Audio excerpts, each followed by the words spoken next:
If Gov's solution to unsafe AI is slowing down responsible companies while every other competitor gets ahead, good job, you just gave the win and to taking over part of AI to even worse actors with bad incentives. This is why you have to oppose. But then a few points on rebuttals before I move on to my arguments then.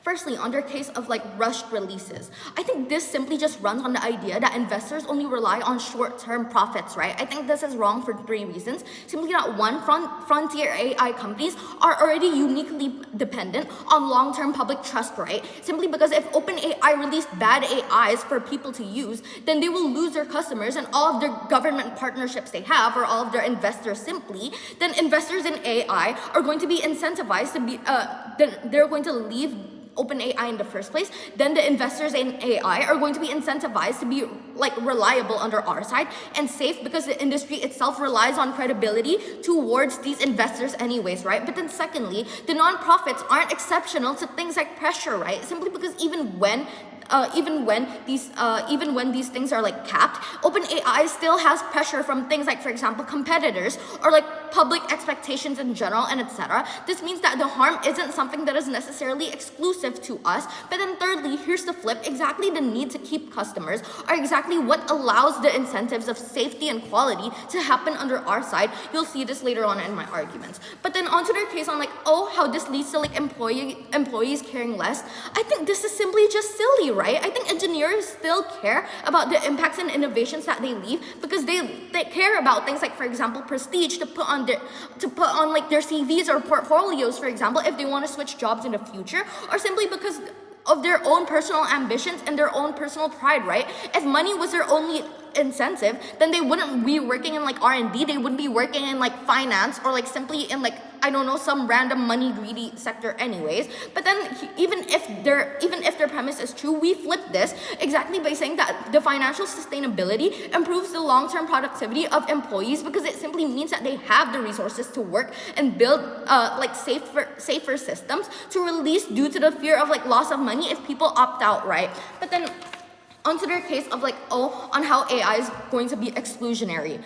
I don't think this is just true, right? Because the concept of commercialization on its own already allows for competition to lower prices. I'll touch this later on in my arguments. But then exactly their model keeps AI inaccessible towards people, because the development of AI itself and the discussions behind it stays within the circles of people who are investing in these AIs. That is to say, the only incentives that they have to improve are based on the incentives of people who are already rich, not the people on the ground who use these AIs. But then finally on their case on bubbles and bubbles in general, right? I think this is simply speculative, right? There's still no proof that this AI bubble thing is exactly going to happen. There are already many contentions on this, but then even if that's true, I think that heavy investment is the only thing that allows AI to actually develop, right? Even if some companies will fail at the end of the day, I think the development still wins on the metric of irreversibility, because the development of this technology will exist at the end of the day and help tons of sectors,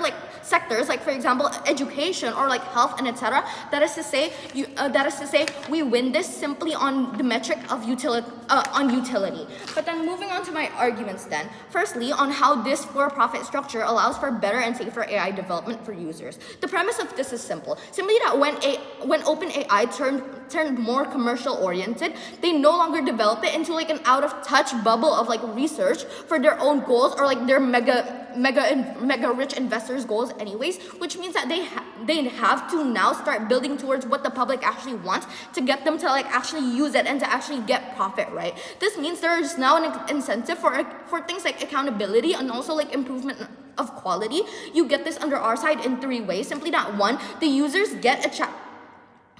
act as a check and balance simply because people pay for their products, right? Or rely on them operationally. How does OpenAI make money? I think it's two ways. Simply that one, people paying for subscriptions, or two, people buying their models of AI through APIs that I will touch later on. Which means that people pay for their products and rely on them operationally for their businesses from their API usages, or OpenAI can no longer ignore the user's complaints, for example, I think this looks like if the AI models say random things or like have bum reasoning in the things they do, or like it's just bad to use for their businesses in the first place, then customers are going to leave OpenAI and turn to other AIs, like for example, Anthropic or like Cloud or whatever, which means that the incentive for profit then pushes OpenAI to improving their products at the end of the day. But then secondly, we're going to engage in our best case scenario, simply that this pushes transparency of data and also of data and programs, simply because people generally just don't want their data getting sold, right? So there's already an external push from the people for things like audits to happen or accountability reports,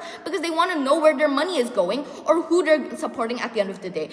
At the worst case, even if transparency doesn't happen under our side, it's still going to be fine, because the data that's going to be like, I don't know, getting leaked to their investors or whatnot, it's still going to provide a net benefit for the users, simply because they allow for specialized ads to happen, for example, or more curated things, meaning that the user experiences of people are simply just going to get better under our side, regardless of what happens. But then thirdly, simply by selling APIs, right, this makes a norm of like external checks and balances, and also like innovation within OpenAI in general. I think this is uniquely important for business owners who buy these API models. When OpenAI sells these APIs, thousands of developers or like business owners buy and use OpenAI's models, right, to integrate into their own like businesses or like their own models and etc. Which means that if these models were to have any flaws or like any type of bad things in general, then they're going to be discovered at a mass scale,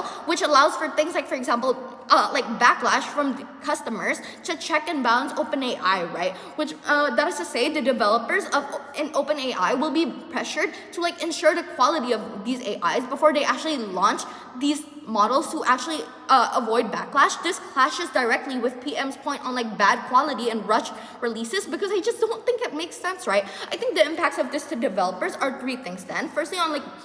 Firstly, simply that it improves like the bugs or weaknesses that upon discovery, because this means it won't exist anymore. But then secondly, simply because there's competitive pressure to optimize their models for APIs, so people are like actually incentivized to buy it from them. But then thirdly, thirdly and importantly, you get a diversification of innovation, because the selling of APIs allows many people to use their models for their own wants and needs, right? These benefits are exclusive to our side for two reasons. Simply that one, the capped profit structure doesn't allow for long-term market pressure due to the complacency of profit incentives later on, right? Exactly, once these returns are already capped there is no urgency to quickly improve the user's experiences or meet the public's interest, because there's no benefit in doing so anymore. And our side, OpenAI actually depends on consumers' attention and domination in the market to actually survive. But then secondly, the for-profit model expands the commercialization of APIs to make money, meaning that you also get competitive prices under our side. AI is going to be much more